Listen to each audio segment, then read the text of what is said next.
Creative Babble. Hey guys, it's me, Javier. I'm busy working on the next series, which hopefully should be out next week. But in the meantime, I released this episode of the Ponzi Playbook, my third podcast. And this one has pretend written all over it. So I thought, while I'm working on the next series, take a listen. If you haven't listened to the Ponzi Playbook, this one's an epic episode because we talk about a lot of Ponzi schemes, but we never get to hear from the Ponzi schemer themselves. And in this episode, you actually get to hear a full confession. So if you like it, subscribe to the Ponzi Playbook. It's a different podcast than Pretend, but I think it's a lot of fun, and I think you'll like it. And at the end of the episode, stick around because I'm going to play you a clip of the Film Nuts podcast. I was a guest recently, and they invited me to talk about my favorite movie, Catch Me If You Can. So I'm going to play you a clip of that podcast at the end of this episode. All right, here's the Timepiece Gentleman from the Ponzi Playbook. Enjoy.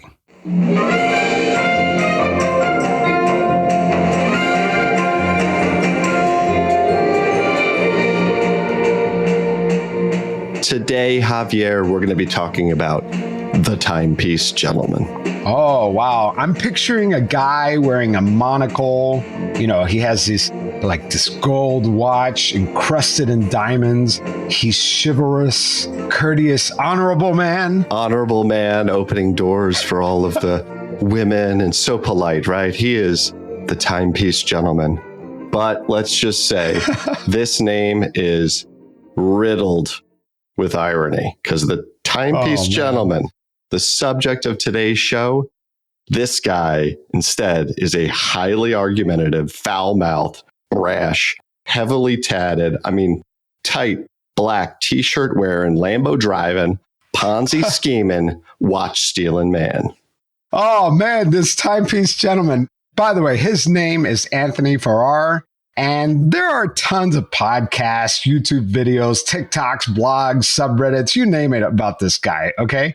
But we could not help ourselves. We had to do this story because it is incredible. This is not just a story about a Ponzi schemer who wears watches or is selling watches. No, what's interesting about the story is how this guy got caught and what he did afterwards. All right, everybody. I think it's time I finally put out a video and address everything that's going on. I can't hide from it any longer. I can't just avoid it.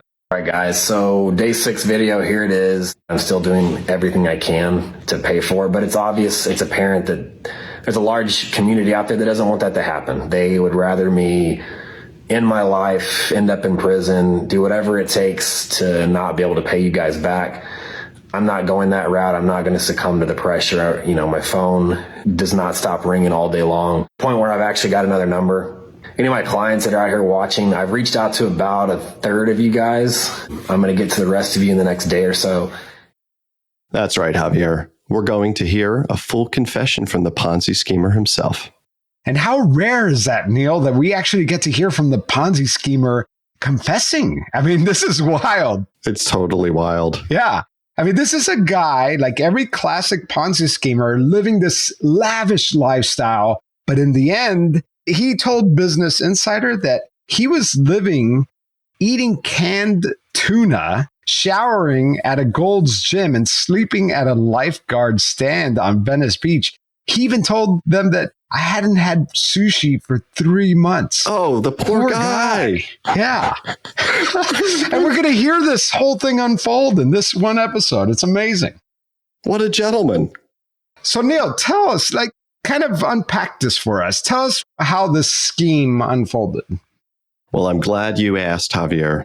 I love watches. And Anthony Farrar, he loved watches. Probably still does love watches, but as we'll see a little later, he's probably not going to be wearing such nice watches for a long time. He's wearing metal watches. he's wearing metal on both wrists. That's right. Double-barreled watch. Double-barreled that doesn't tell time. So this guy, he's accused of defrauding his clients out of at least $3 million. So we're not talking about a huge number, but $3 million in watches. Okay. He collected these luxury watches from customers in exchange for promising that he would sell those watches on a consignment basis and take no more than a 5% fee when the watch was sold. At least that's according to the authorities. But instead, he would sell these very high-end watches, which include watches like, Rolex Daytonas, Patek Philippe, Audemars Piguet, very, very expensive watches. And he would just fund his lavish Los Angeles lifestyle, driving that red Lambo and his Ducati Italian motorcycle. And like a lot of Ponzi schemers, he would just go head over to Las Vegas and gamble. Wow. And so, like you said, you're a watch aficionado yourself, right? We went to lunch the other day. I saw your watches. It's awesome. Like, I'd never got into such an expensive hobby. But how much do these watches cost? I mean, like, give me an idea.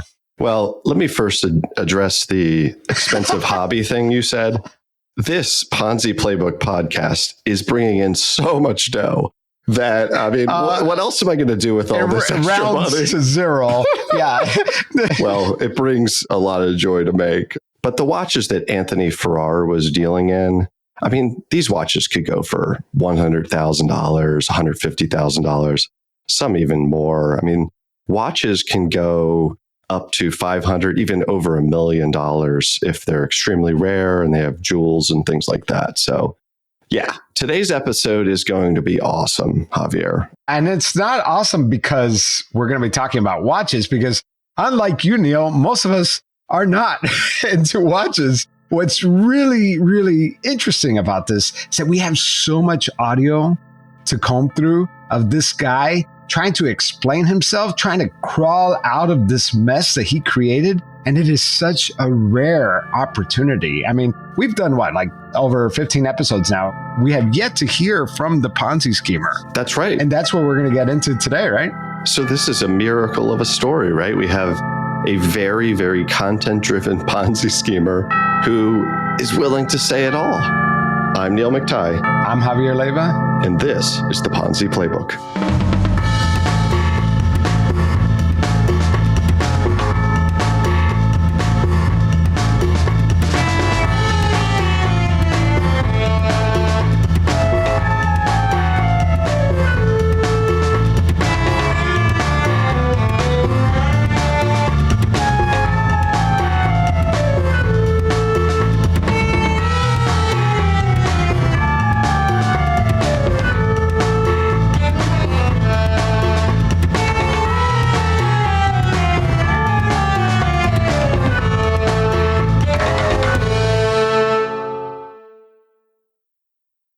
Picture this, a foggy evening, the whisper of secrets in the air, and an invitation to step back into the glamorous and mysterious 1920s. That's the backdrop of June's Journey, the game that's been keeping me glued to my phone lately. Instead of doom scrolling on social media, I am actually playing the part of June Parker, a daring detective with a personal mission to solve her sister's murder. And let me tell you, it is a roller coaster of emotions and puzzles. What's to love? Well, first of all, the thrill of hunting for hidden objects. I'm a sucker for these kinds of games. It's kind of like those books that we grew up with, but with a storyline that keeps thickening. Plus, the game takes place in New York to Paris, uncovering clues of scandalous family secrets that make you feel like a real detective. If you're ready for a dose of mystery, romance, and the glamour of the 1920s, June's Journey is waiting for you. Download it for free on iOS and Android,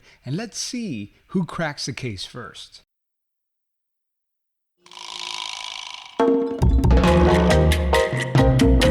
So Neil, right before the break, we were talking about Anthony Farrar and his persona as a timepiece gentleman. I mean, this is a guy who's really handsome. I mean, they used to call him Mark Wahlberg back in high school, yeah. Right? I mean, he kind of looks like him a little bit, right? He's cut. He's a handsome dude, right? Yeah, no doubt. Yeah, he's a good-looking dude, and he seems like a tough guy, you know what I mean? Like no bullshit type of guy. He wears tight shirts and a baseball cap. Works out all the time. Yep, flexing. Biceps always popped. Yeah. And the whole thing, we started out talking about how is this rough and tough guy, calling him the Timepiece Gentleman. And how did he get into the whole watch world? And that question kind of pulled me in a little bit. So I wanted to do some research on this guy, Anthony Farrar. Where did he come from? And how did he end up selling watches of all things? Because he seems like the most unlikely character to sell watches. That's true. Most of the time we think of these, stuffy retail shops in fancy malls, and you go in and you're like, I don't want to be here.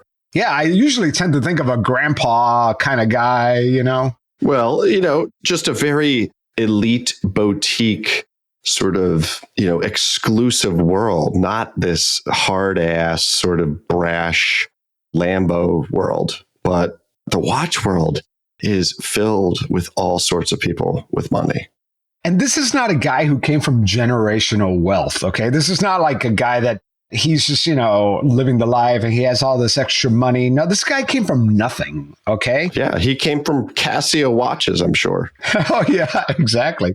So I wanted to read more about his past and where did he come from. So it turns out that Anthony Farrar got his first watch when he was 17 years old. And that was around the time that he pulled 2 butcher knives on his dad. Are you kidding me? Right off the bat. Yeah, it just tells you that this guy is not coming from a good home, right? 2 butcher knives. I mean, usually houses only have one. So, gosh, what a house. Yeah, I mean, there's definitely a lot of daddy issues there. So why did Anthony pull out those knives on his dad? Well, according to Anthony, he just pulled out those knives in self-defense. He wasn't planning on harming his father or anything like that. He says his father hit him in the face for not fixing a fence. Good grief. How crazy is that? Yeah. And, every character has like an origin story. And I feel like maybe Anthony Farrar is who he is, or maybe faced a lot of trauma early on because his twin brother happened to die in a motorcycle crash. Yeah. So I could imagine that was like a really, defining moment in his life. Yeah. Twin brother, right? Not just any brother, a twin brother. Yeah. And we see that Anthony Farrar is obsessed with motorcycles. Yeah. Yeah. Isn't that, it is kind of weird, right? It is kind of weird. And it's a machismo culture. Yeah. And, Anthony Farrar, just like we just described, he was a troubled kid. Even as an adult, he was in and out of jail for DUIs or for getting into fights at bars or for high-speed chases with the police. I mean, so this guy has like a long, long track record of being on the opposite end of the law. By 2018, Farrar, he was freshly out of prison after yet another DUI. And during that time he was in prison, he missed the death of his mother, and he also missed the birth of his son. So let's add even more trauma and complexity to an already, troubled man. But there's a little surprising twist that happens a little later in his life. Can you tell our listeners about this, Javier? Well, it was right around this time, Neil, that Farrar started getting the taste for watches and luxury watches. And that's how he really got into this world. And as we know, watches are very expensive. For Anthony Farrar did not come from money. In fact, he's probably doesn't have much money. So what does he do? Well, he starts working as a dancer at a gay bar in Dallas. And so he was giving, quote, exotic massages to clients under the alias. What did I say? You said exotic. Oh, even though they're kind of exotic too. In my head, I said erotic. Okay. That's what they call it, an exotic dancer, right? Exotic dancer. That's probably where I got it from. Yeah. But it was. These are happy endings. Erotic. Yes. But actually, no, it is not a happy ending. No. But during this time period, I mean, things are good, right? He's making some extra cash with his secret side hustle. And this is when he becomes the Timepiece Gentleman. The Timepiece Gentleman is born, ladies and gentlemen. He's born. As I mentioned before, Javier, I love watches. I wish I could afford some of the watches that this guy was selling. I mean, they're incredible. Beautiful, beautiful watches. And there was this recent report by, Boston Consulting Group, so a very reputable consulting group. And the average price of these really high-end pieces over the last 5 years, I mean, it's grown by 20%. So Wow. It's a booming business. It is a multi-billion-dollar business, and it's a global business.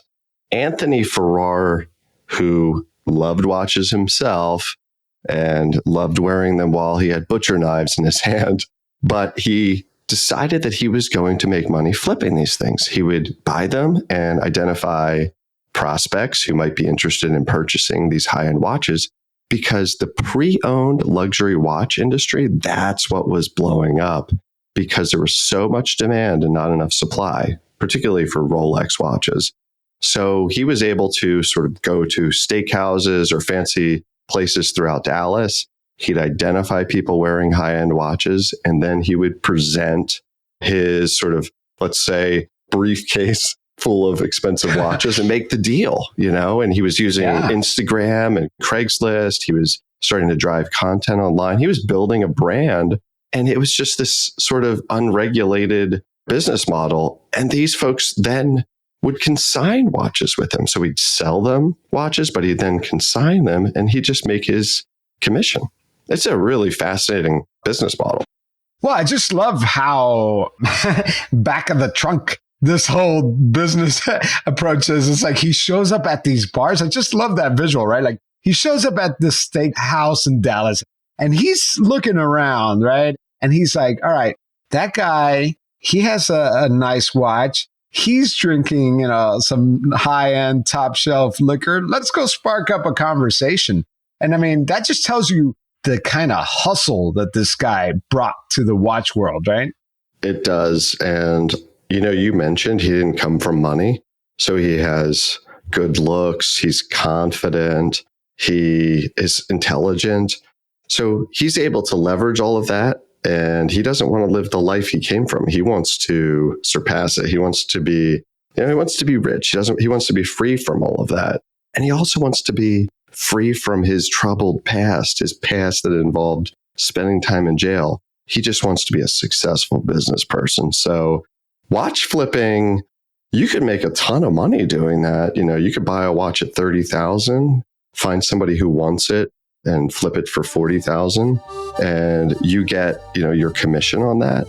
But we know here he's on the Ponzi playbook. So what is he doing? Yeah. He's not, Nothing you just described right now is illegal. This is not a Ponzi scheme. This consignment business is a legit business, and he's taking advantage of a supply and demand issue, right? Like people want these watches and they're willing to pay top dollar. So Anthony Farrar went from hustling at steakhouse bars to actually setting up shop on social media. And this is where this guy flips this whole industry upside down, right? Because this went from being grandpa's business to being this young guy who's out on social media doing what no one has ever done before, showing how the watch market business works in real time. I mean, you're seeing this guy on his YouTube channel, his Instagram, his TikTok, and he's showing you deals and how he's making deals with clients, getting their watches, selling them. This guy was a marketer. He wasn't just a watch dealer.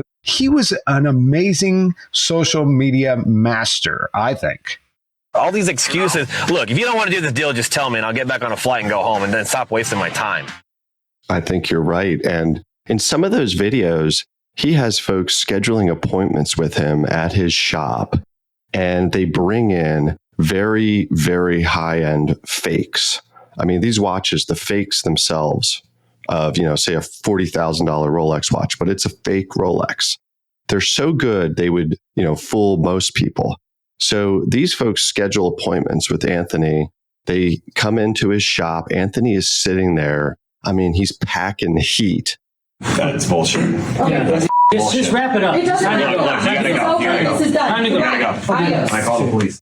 He's got that tight black t-shirt on. These folks are locked in. He's got like a bodyguard. And then he's just got this foul mouth. And then eventually he's there with inspecting the watch. He's like, yo, motherfucker, this is fake.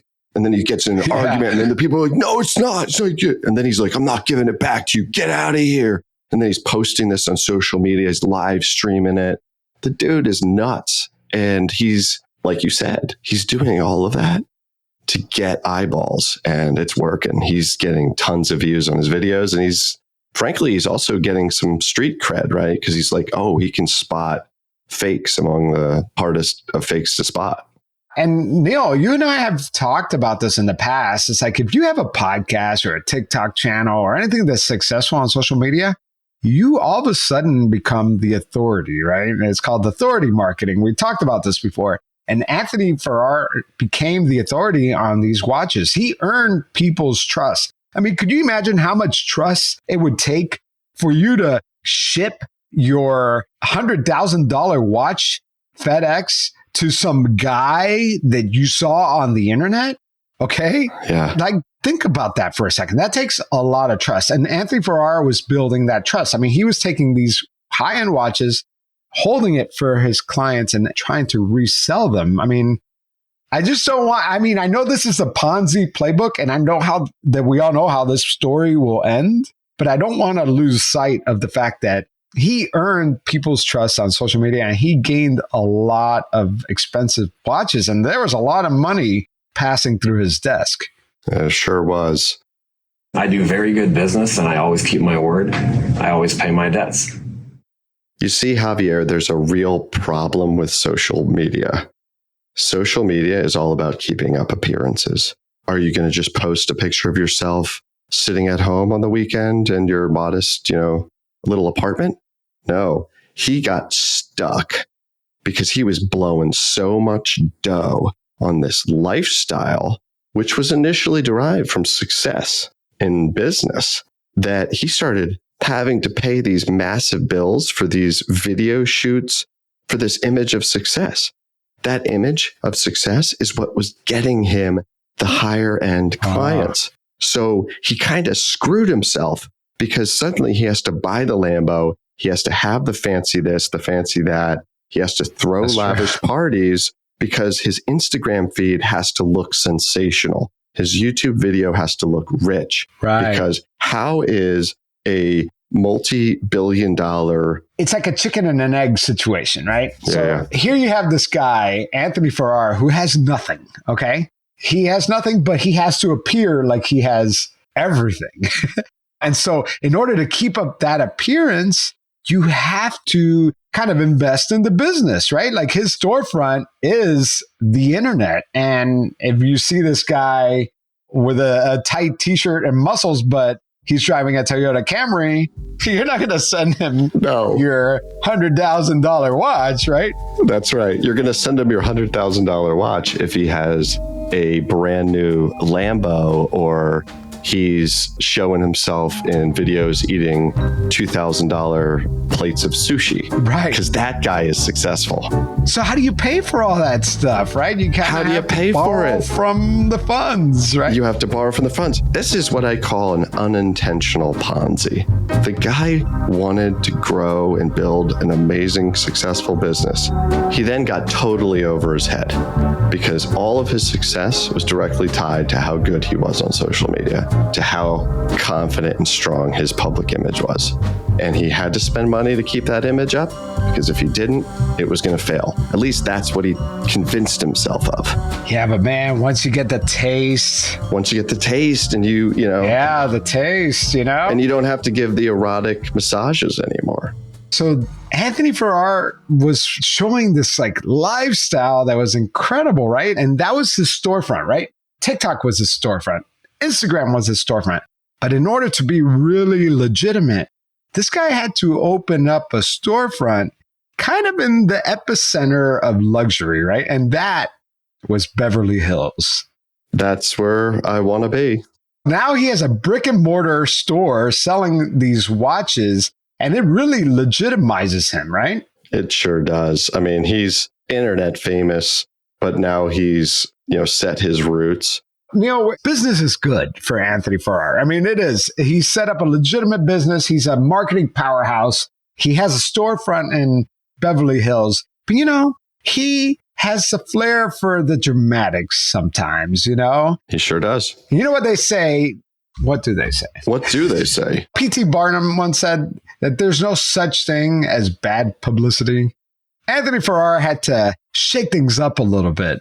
And one day, his followers online, they couldn't find him anymore. He wasn't posting any more videos. In fact, they call it the blackout, where he was just gone.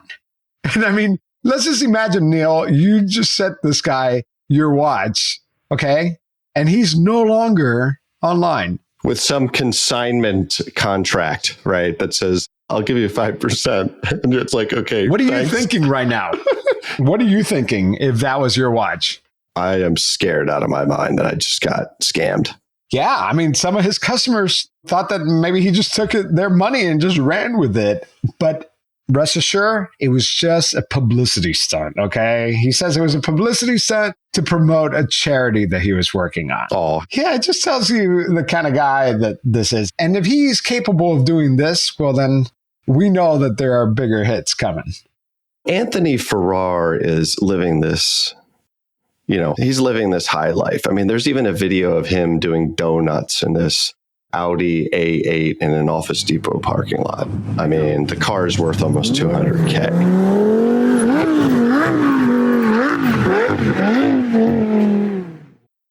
This guy is spending tons of money. But the truth is, he was working on slim margins on those watches. He wasn't making the huge profits that he, was hoping to make. So he was trying to fund this lavish lifestyle on these slim margins. And the result is he was just losing money like crazy. So Anthony, instead of admitting that the business was failing or declaring bankruptcy, what does he do? He comes up with a solution. And this solution is ingenious. I really do give him credit, but it is plain and simple fraud, and it's plain and simple crime.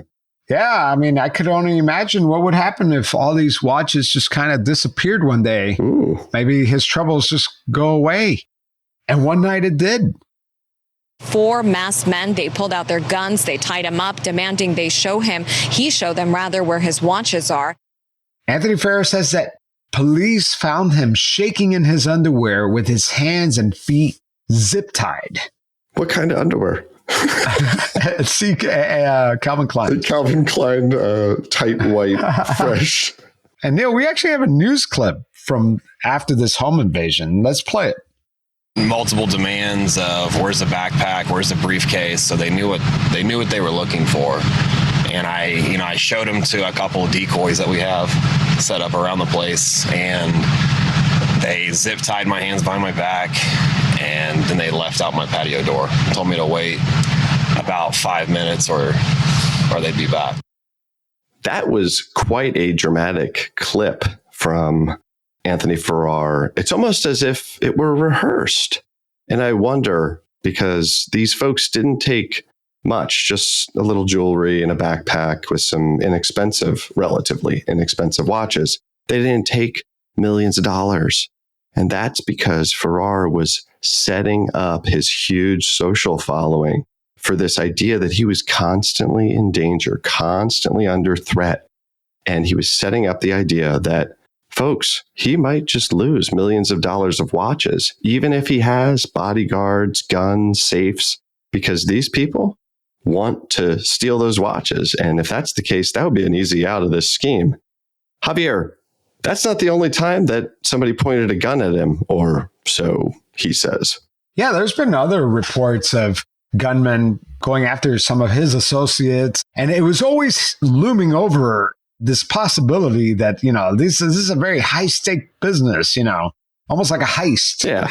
Almost like he's in the drug business. He's like a cartel. There was no break-in. It's fake. Yeah. As you said, Javier, one of his associates was allegedly robbed at gunpoint, and allegedly Anthony Farrar and his business, that is, lost $1.1 million worth of watches to this robbery. But that robbery, just like the house invasion, that was all a farce. It was designed for him to get off the hook for owing those people for the watches. He could then make a bogus insurance claim on the one side. He could stall repayments to his clients who are owed those watches. And he may be able to get out of this terrible situation he found himself in, which was, being in debt and losing a ton of money in order to keep this business afloat. Javier, don't you have a really incredible clip of Anthony Farrar talking about this that you could share with our listeners? And what's fascinating about this guy is he documents everything. So let's play the clip. I made a lot of dumb mistakes. I even lied in that message about a robbery, hoping to cover it up even more. I didn't want people thinking I was a fraud, a fake. I got accustomed to this lifestyle, and getting that type of attention, it ruined me. So Neil, you're starting to see how this whole thing starts unraveling, right? So earlier we were just talking about he has to borrow some of this money from his clients in order to keep up appearances. But now it's kind of consuming him, right? He not only has the sports car, but he has an alcohol problem. He has a cocaine problem. He has a gambling problem, and then a very expensive sex worker problem. Okay. This guy is living it up, and it's just a downward spiral. Ouch. And this is where it all just comes crashing. And let's just hear him talk about it. Let's just let him talk about this. The stuff I did was wrong. Spending people's money, living above my means, living this flex lifestyle, all that stuff was wrong. I've been digging myself this hole, and it's a $5 million hole. Yes, it's true. I'm $5 million in debt. About $3 million of that debt is to two big clients of mine. One who acted as an investor, and I used his money to fund my lifestyle. Javier, before this incredible confession from a Ponzi schemer, customers were already starting to worry that they'd never see their money or their watches again. One customer was so pissed off that he sent an armored car directly to that Beverly Hills office. Wow. And he was going to go in and he was going to get that cash, but he left with absolutely nothing. My God. Could you imagine, Neil? How much money that we're talking about here that you actually have to send an armored car? These people that he was pissing off were very wealthy, and they had the means to pursue him, and that had to be scary. So a lot of this was sort of unraveling in real time on social media, because some of these folks who consigned watches with him, they started to talk amongst themselves. Yeah. And some of them noticed that he was wearing, in some of his photos online, their watches. He was not supposed to be wearing their watches. These are very expensive watches. And he would take pictures of himself at luxury spots, and he'd have their watches on. And in some cases, he would have said he sold that watch. And then they're like, what? He didn't sell the watch. There it is. And these are savvy sellers or savvy consigners. These aren't just, people who just have some junk on Craigslist. Right. So he got himself into a trap, Javier. It is nuts. And he's trying to figure a way to get out of it. And ultimately, he just loses his mind, and he's paying people with other people's, revenue streams from selling their watches. He's running a watch Ponzi scheme. And we're going to talk about one of those customers after the break.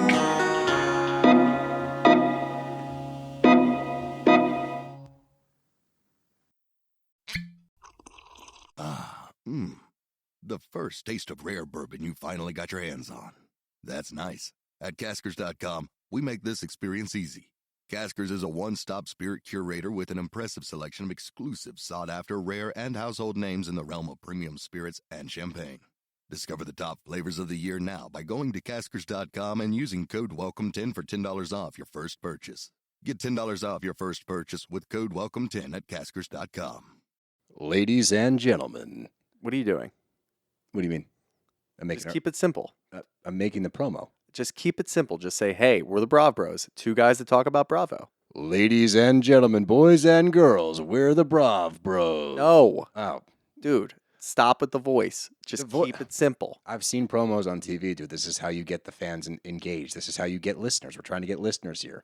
If we just say, oh, we're two dudes that talk about Bravo, people are going to get tired of it already. We need some oomph. All right, then fine. Let's try to do it with your voice.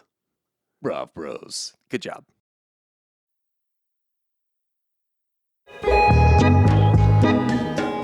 Yeah, Neil, and let's talk about one of his customers. His name was Bob Schrober, and Anthony Farrar had $200,000 worth of his watches in possession, and Schrober started getting worried. He's like, where's my stuff, you know? One day he goes online to the Timepiece Gentleman website, and his watches, they're not there anymore. So what did Schober do? He called up Anthony Farrar. What Anthony didn't know, though, was that Bob Schober was recording the entire conversation. I'm $5 million in debt. I've been a complete fucking degenerate, and I was like focused. I got a little bit of taste of success in the stars, and I thought that would never end. And for the last 2 years, that's how I've lived my life, is that it would never end. I was way too good at what I did. I was way too famous, way too popular. If you can just bear with me, you have my word that I will start getting you paid back. I just need to find it. And listen to this. Anthony Farrar tells Bob Schober, hey, don't get so stressed out. You're rich. You have lots of money. Think about all these other schmucks that I just ripped off. Yeah, it's a lot of money, dude. But you're in a better position, than a lot of people out there. And, a lot of people can't just say, get me when you can, or, we'll figure it out. A lot of people, it's gonna hurt them. Basically, what he's doing here is he's telling Bob Schober that, hey, I'm going to pay you back, but I gotta, pay back these other guys first because, they really need the money. You're rich, dude. Yeah, it's basically a delay tactic, right? Right. I'm admitting that, dude. It's fucking hard. It's the hardest thing I've ever had to admit in my life. So, like another victim on YouTube said after listening to this secret recording that Bob Schober did, he writes, oh, you gotta feel for this guy. It's so hard to spend other people's money. Yeah, exactly. And, after this 18-minute call, Bob Schober posted the secret call on TikTok. Tick, tock, tick, tock, and then silence. Just like that, Anthony Farrar's watch Ponzi scheme finally stopped ticking. I love it, Javier. Time was running out, like literally. So what did Anthony do? He went on full damage control mode. So let's play more of that 14-minute confessional video that Anthony Farrar posted on YouTube. I'm tired of living this lie. I'm tired of the person that I was becoming. Like I fucking hate it. Like it's that's what it's gotten to. And could I have kept this lie up for a little while longer? Probably. And I'm not proud of that. And I never meant to hurt anybody. And, my mistakes are what dug this hole deeper and deeper and deeper to the point where if I don't stop it, I'm not going to get out. It's going to get so big that it's irreparable. Admitting those kind of things, like, it was the hardest thing. It was the most embarrassing thing. Like I said, it's hard for someone like me to admit failure, to admit defeat, to admit that I'm an alcoholic, or I have a drug problem, or I have a gambling problem, or I have a spending problem, or I've wasted money on cocaine and hookers and nights out in Vegas and just dumb shit, living this fake lifestyle to impress people that don't really care. That's who I've become, and I hate it. I drink myself to sleep every night to be able to, just to get rid of the stress for a little bit. And this last week and a half since this stuff started coming out is where it's my breaking point. This is a rock bottom for me. I don't know, Neil. So what do you think? What do you think about this confession? This is like the first time we're hearing a Ponzi schemer confessing. Are you buying it? The first time I listened to it, I felt like, damn, this is sincere. This dude is really just opening up. And in fact, he was being sincere. He was telling the truth about his fraud. But do I buy it? No, because it seems to be just another way to maybe get out of it. It's almost like a lot of these criminals, they always feel bad about it once they're caught, right? Once they never they're feel caught. bad about it. Yeah, they never feel bad about it before. When they're driving the Lambo or doing the donuts at Office Depot. Yeah. He was loving it. Yeah, the guy was just eating it up. But, this is, to me at least, this was a rare confession from a Ponzi scheme. This is like we just got to see a Ponzi scheme in action, right? From beginning to end. We're always telling you how it ends. That's so true, Javier, without any government intervention. On this show, we're always talking about, oh yeah, that's when the SEC filed its complaint. The DOJ got involved, the FBI, this and that.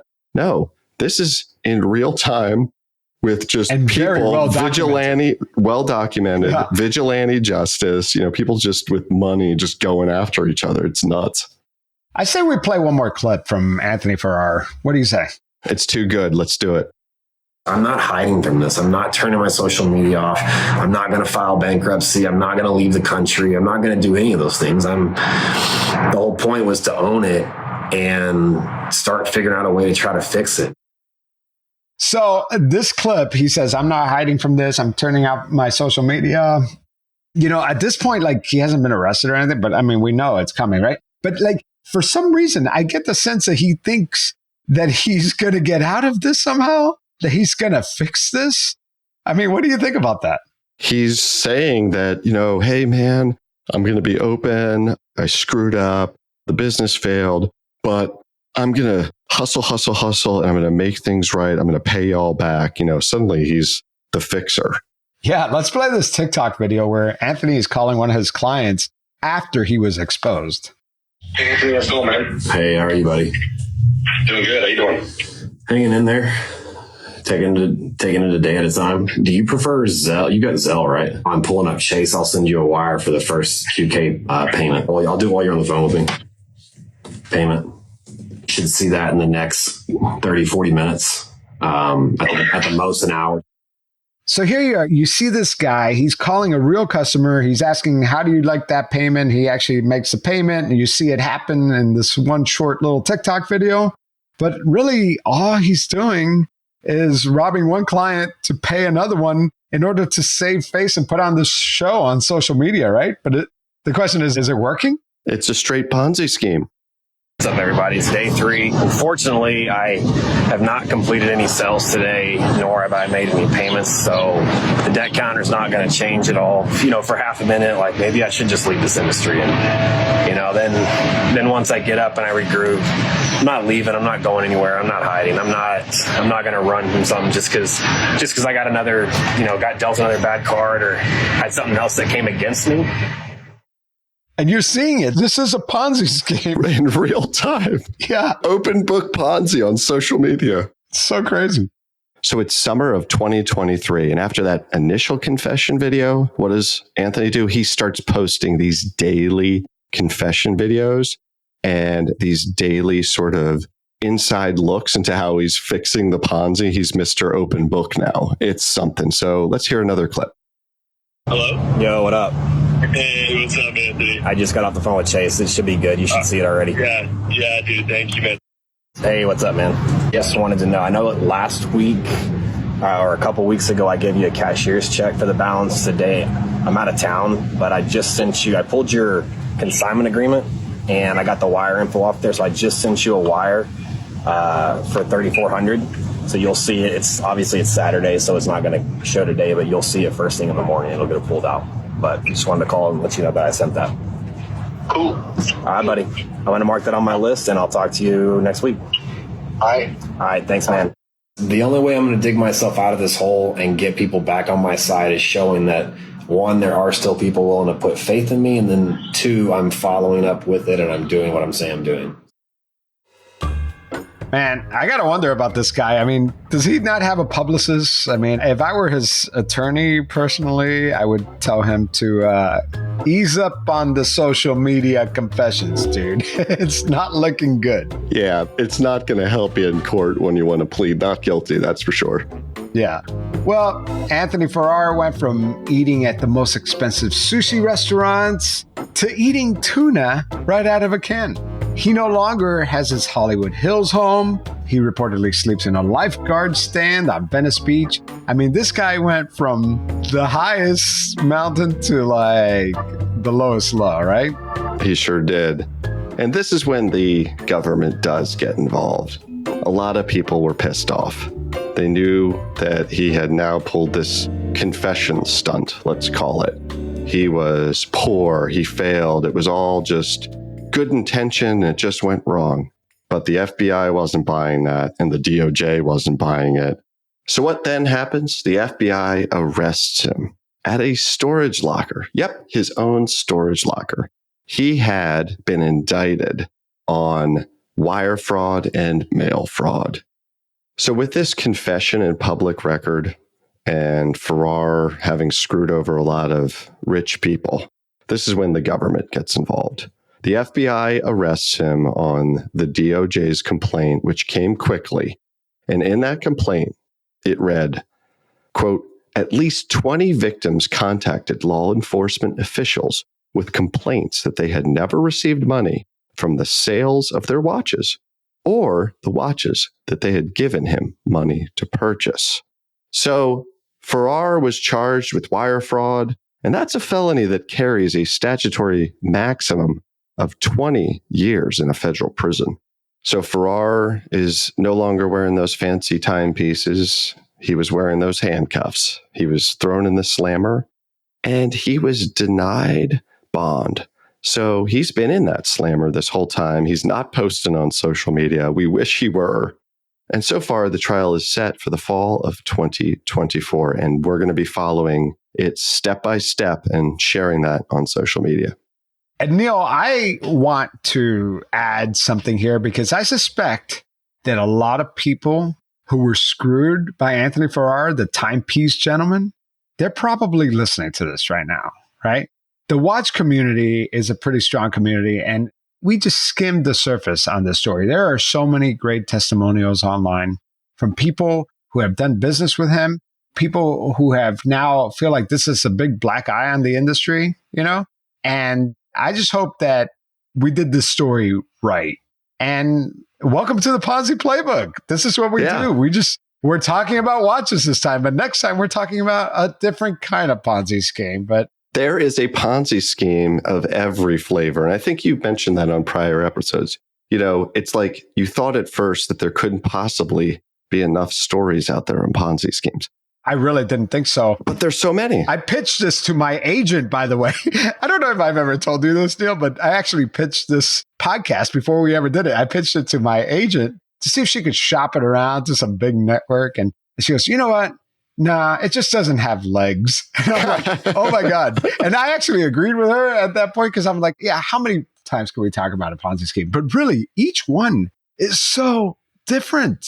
Yes, it's not all the investment advisor who, you know, the sort of classic cliche white collar criminal who just, you know, takes money from victims and buys a Mercedes-Benz and that's it. I mean, these are some crazy personalities. Look at this dude.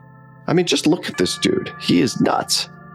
Wow, Neil, that was a hell of an episode. I loved all the clips. I loved listening to this guy break this Ponzi scheme down in real time. That was awesome. But, you know, what did we learn today, Neil? I did learn something today, Javier. Whatever you do, it's never a good time to start a Ponzi.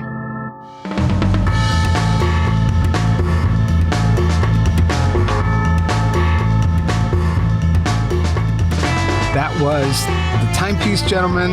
It's our latest episode of the Ponzi Playbook. If you haven't checked out the Ponzi Playbook, whip out your phone, just type in Ponzi, and we're the first podcast that pops up. It's a pyramid with this creepy eye. Anyway, please subscribe. Take a listen to the back catalog. I think you're going to enjoy it. All right, here is a clip from the Film Nuts podcast. It's a great podcast that they talk about movies, television. And on this episode, they had me talking about the Catch Me If You Can movie. Here's a clip. Who would play you in the movie about exposing Frank Abagnale? Okay, my kids say that I look like Lin-Manuel Miranda or whatever, so we're just going to go with him. And if he's not available, Ray Romano or... Who would play Frank Abagnale? That's a good one. It would probably be like Seth Rogen or something, you know, like Interesting. Okay. I don't see Leonardo DiCaprio at all Right. playing Frank Abagnale. But this movie needs to be made. If that movie was about right now, like this time of exposing him, I think Henry Winkler could play a really good Frank Abagnale. Oh yeah, right like now. the older Abagnale. Yeah. Oh, I love Henry Winkler. He would make a great Frank Abagnale. That would be awesome. All right, that was the Film Nuts podcast. Please go support my friend Taylor. He is fantastic. It's a great podcast and YouTube series. So there's video of this, and it's all shot really, really well. So if you like films, you're going to love the Film Nuts podcast. All right. See you next week. Creative Babble.